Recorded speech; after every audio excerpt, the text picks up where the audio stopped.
What is going on, Milanisti from all around the world? Welcome to RossonARI TV, guys. Today I have a critique and I have a prediction. So let's get straight to the critique. As some people might know, me from this channel, and you know that I am allergic to fear. Fear is one of the things that triggers me. I hate it when people have fear, when people are scared, and they're scared to compete, etc., etc.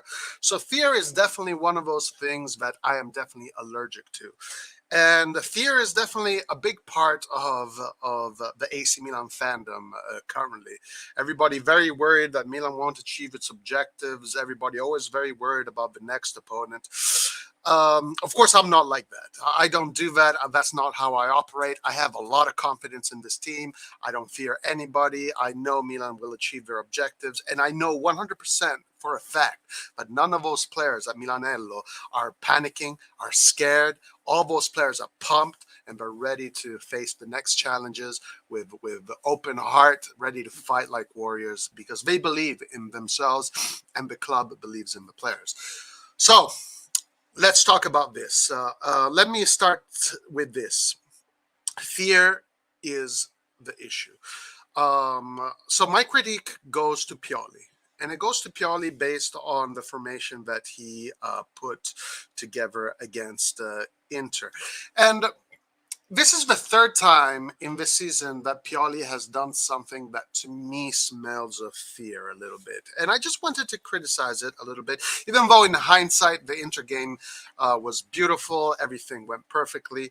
So in hindsight, you can't really complain. But let's talk about the approach.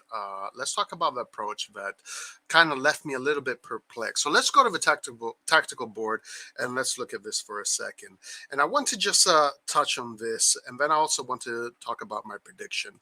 So speaking about fear, when Pioli started that game, he started the game with this formation: Teo Romagnoli, Kalulu, Calabria. This was Calabria, not Florenzi over here.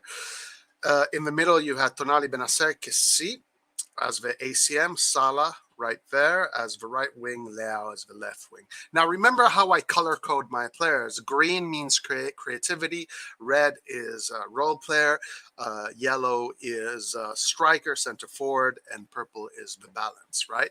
So the issue I had with this formation is that this formation had barely any creative force, any forward inertia.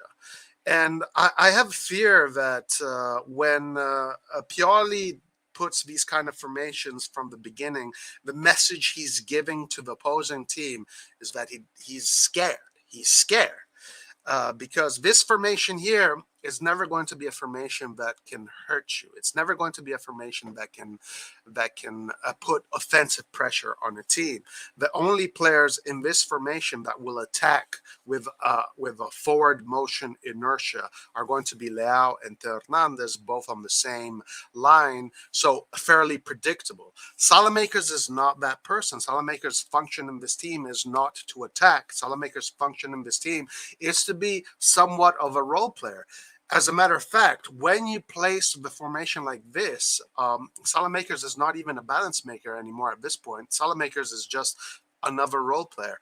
And we saw that first half Milan, as far as ball possession, as far as offensive threat, had zero, had nothing. And then the second half, when Pioli put in Messias in for Salamakers, already, you saw that Milan had a little bit more forward inertia. So it's all a matter of balancing creative players with non-creative players. Kessi in this role is never going to do what you want him to do as an attacking midfielder. He's going to play as a defensive midfielder in that position. He's not going to create anything for you. But now already, you add Messias on the right, you have Leao on the left, and you have now two creative outlets from both sides, and things are starting to balance out. And at that point, we saw that Milan started to get more confidence, started to push the ball. Then at a certain point, we had all players here in this line, all offensive players, and we saw that that's when we hurt them really hard.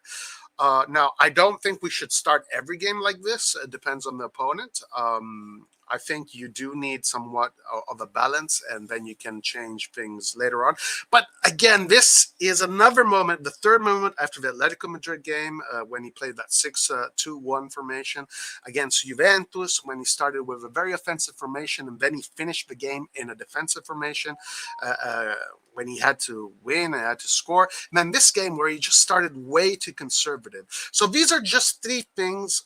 This is a critique I have for Pioli. I want him to have a little bit more courage. I want him to have just a little bit more courage. If he can gain that little bit more of courage, then it's off to the races and we're good. All right, so that's my little critique. I just want Pioli to have a little bit more courage. Prediction, guys. This is my prediction. Milan is playing against Lazio in the Mickey Mouse Cup. Pioli has said that he's all about this cup. He wants to win it like everybody else. The starting formation, the predicted starting formation is this one right here. We have Florenzi, Kalulu, Romagnoli, Theo. This is going to be the defensive line.